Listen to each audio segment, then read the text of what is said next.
Thanks for joining us. Joel, stuck up there in a horrible part of the world, can't really move around much. Must be doing your head in. Centre of the universe, Chris. It is. And it doesn't happen too often, but unlike Victoria, we can still have a game of golf here. My home course is the beautiful Cyprus, and I can't complain. Maybe only once a week, but I certainly can't complain. And can I just say to you, Chris, your ratings after that interview with Pauline Hanson are going to skyrocket. Is that right? Why is that? Because it was just so amusing. You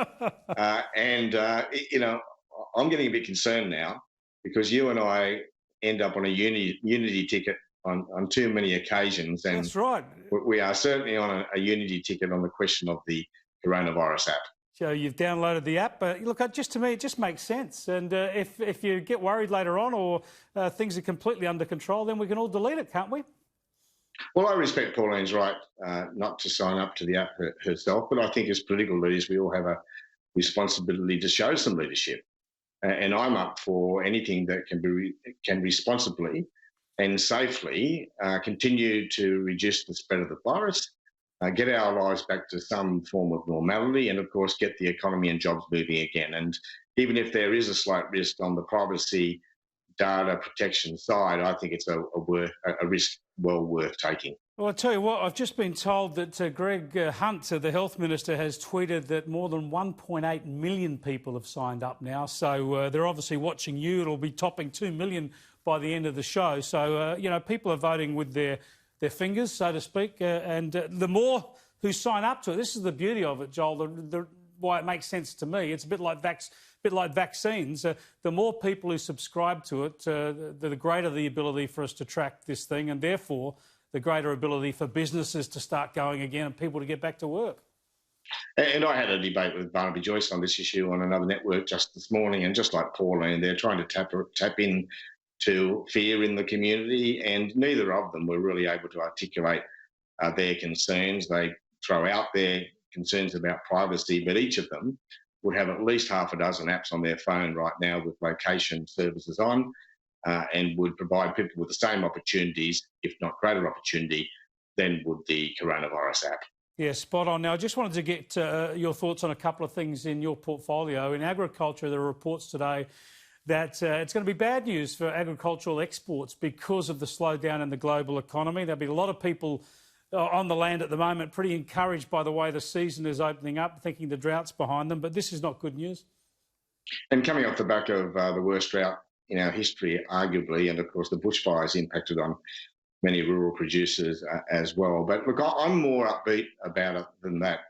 All things relative, of course, but agriculture, like the resources sector, has fared better than most. We had a very bad start early in the crisis when China effectively locked down.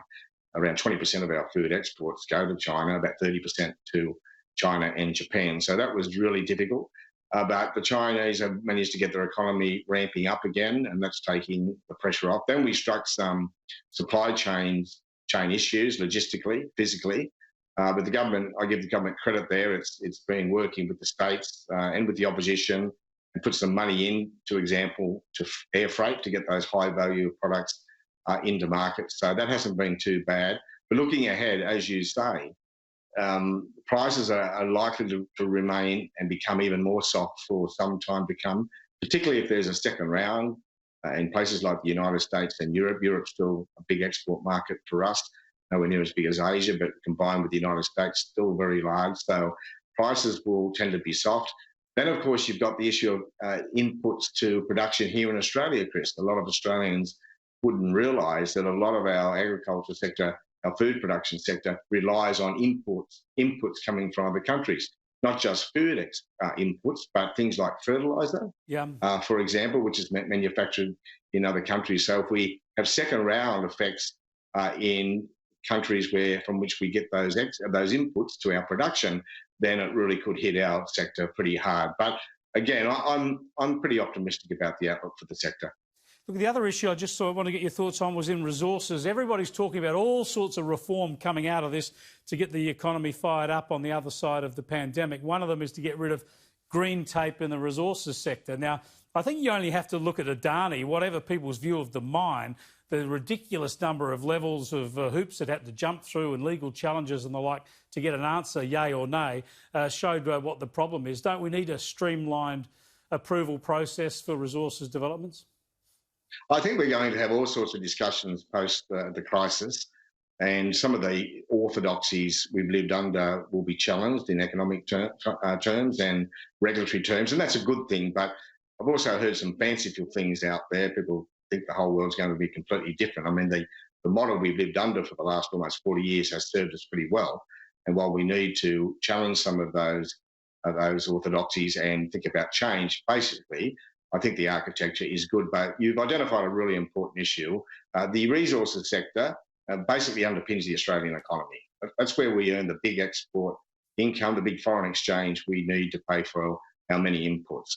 And if we're going to recover better than some might expect, we need to help the resources sector ramp up. And that does, I think, mean challenging some of the green tape and indeed red tape. It doesn't necessarily mean, well, it shouldn't mean lowering environmental standards. It just means doing things smarter and more efficiently.